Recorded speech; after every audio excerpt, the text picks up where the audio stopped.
US President Joe Biden and First Lady hosted Japanese Prime Minister Fumio Kishida and his wife for a state dinner at the White House.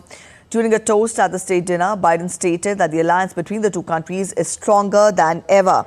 Kishida further emphasized Biden's sentiment, asserting that despite the Pacific Ocean between the two nations, the pioneering spirit of those who came before us had united them. Cheers.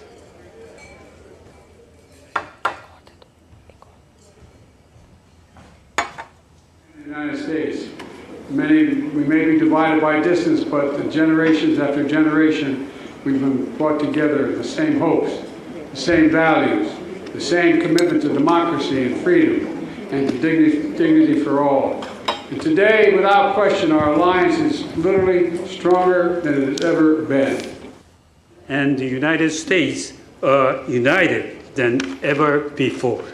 I believe that the Pacific Ocean has brought Japan and the United States together and so close because of the pioneering spirit of those who came before us and frontier spirit that we all have in common. Kishida will also address the US Congress on Thursday before joining Biden and Philippines President for the trilateral summit. Meanwhile, President Biden is hosting the leaders of the Philippines and Japan on Thursday, a day after he held a bilateral summit with the visiting Japanese dignitary. The three countries are expected to talk about economic ties and to lock in defense deals they see as crucial in securing the Indo-Pacific. Caroline Malone gets us more from Washington.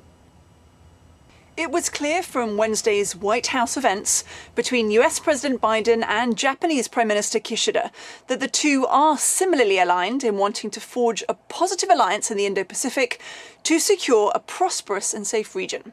To do that, they've announced key defense deals with the promise of more to come.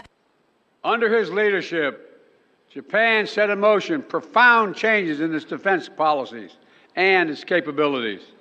Now our two countries are building a stronger defense partnership and a stronger Indo-Pacific than ever before. As a global partner, Japan will join hands with our American friends, and together we will lead the way in tackling the challenges of the Indo-Pacific and the world. Looking ahead toward the world will be like 10 years, 100 years and now, while tirelessly developing the relationships between our countries. And ahead of Thursday's trilateral between the US and Japan and the Philippines, President Marcos said he sees the focus of meetings being on strengthening economic relations, but also on security.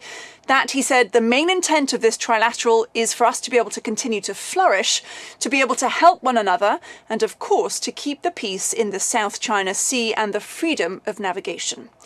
The US, Japan and the Philippines, along with Australia, held military drills in the South China Sea over the weekend. Before those exercises, the four countries said they intend to uphold the right to freedom of navigation and respect maritime rights under international law. The implication of all of this is that they want to ward off increasingly assertive actions from China in the South China Sea. Well, President Biden said, alongside Japanese Prime Minister Kishida on Wednesday, that he will be welcoming another friend to the White House on Thursday, a sign of the warmer ties that are strengthening between all three countries.